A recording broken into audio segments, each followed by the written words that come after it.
4월 28일 김종인 씨에 대한 미래통합당 비상대책위원장 임명안에 대한 그 뉴스가 나왔습니다.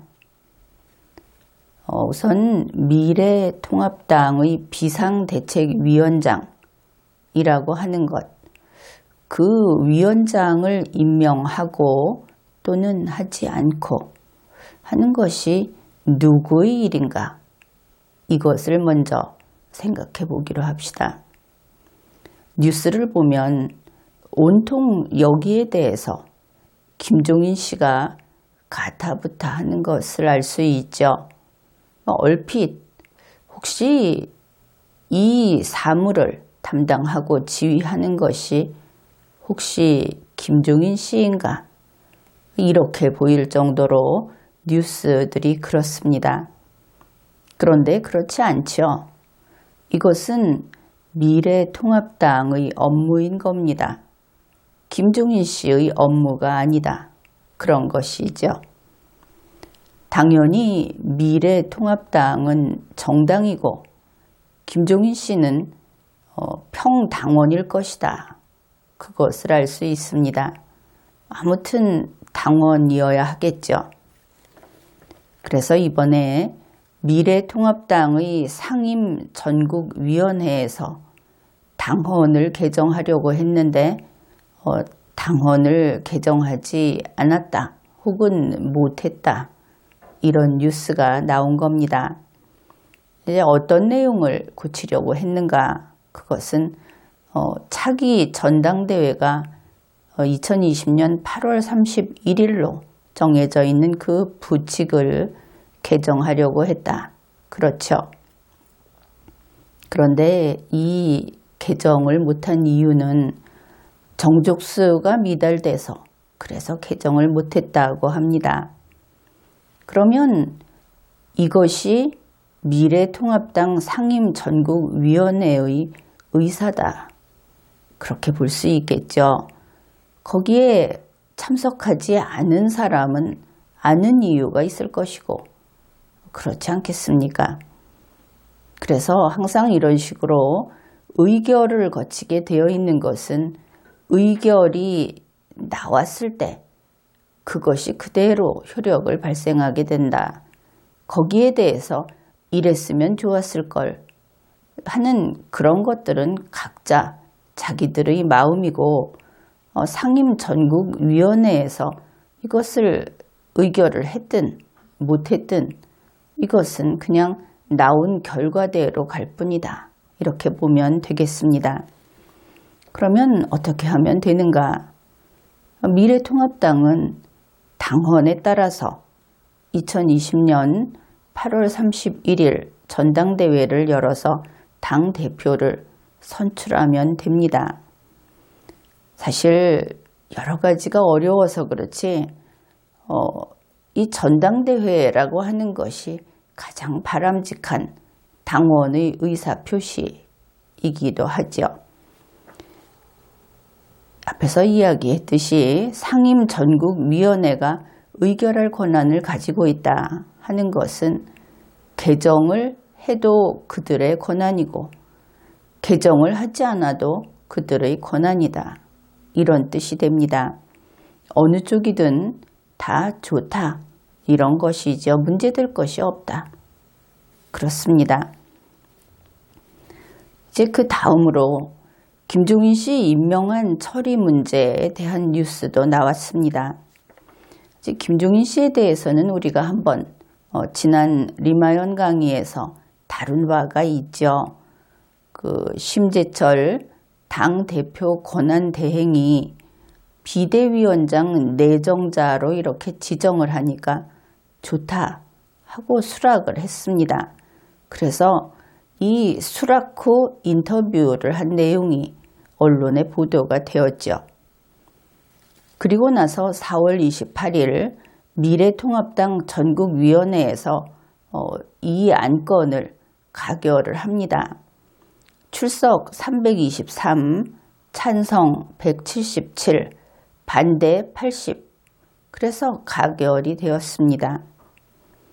그러면은 어떻게 된 것이냐?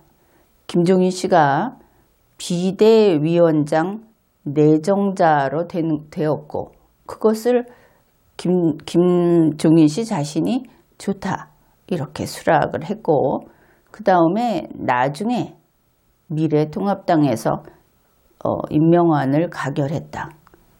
그러니까 다 끝났다. 절차가 정상적으로 다 됐다. 이렇게 볼 수 있겠습니다. 그런데 이것이 다시 뉴스로 된 것은 김종인 씨가 비대위원장을 지금에 와서 거부하고 나섰다. 바로 이 부분이죠. 왜 그런가? 언론 보도된 바에 따르면은 임기 4개월이 싫다. 이랬다는 겁니다. 그러니까 김종인 씨의 비서실장이 있다고 하죠. 그 최명길이라는 사람인데 그가 기자들에게 문자 메시지를 보냈답니다. 그 내용이 다음과 같습니다. 김종인 씨는 오늘 통합당 전국위에서 이루어진 결정을 비대위원장 추대로 생각하지 않는다. 자기가 그렇게 생각하지 않는다. 남의 정당의 업무에 대해서 감나라 배나라 하는 것을 알 수 있죠.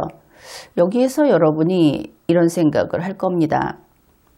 미래통합당 전국위에서 임명안 가결을 했는데 김종인 씨는 그거 효력을 인정할 수 없다고 하는구나. 이거 당원 자격도 없는 거 아닌가? 이런 생각을 하겠죠.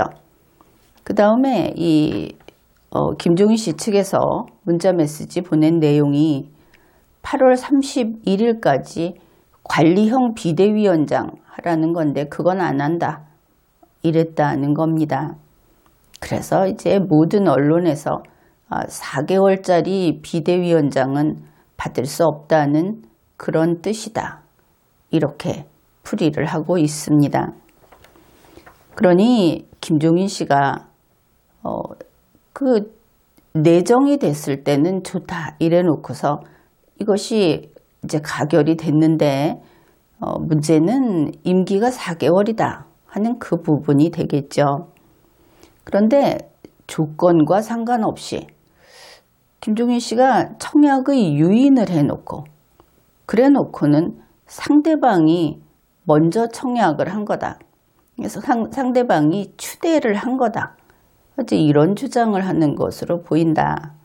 사실관계를 나중에 가서 뒤집고 있다. 이렇게 평가를 하겠습니다. 그런데 김종인 씨 이래서는 안 되죠. 약속은 천금만큼 중요한 것이다.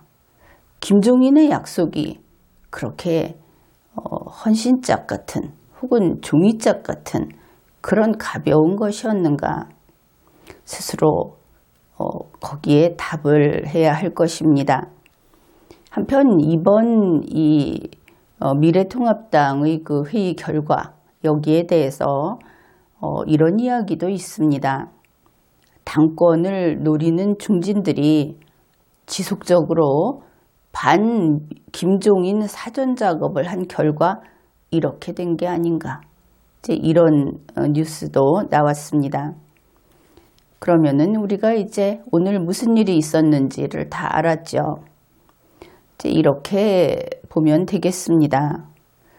그렇다면 김종인 씨는 비대위원장으로 이제 결정이 된 차다. 그렇죠. 그러면은 비대위원장으로서 할 수 있는 일이 있겠다. 그것은 바로 이런 것들입니다.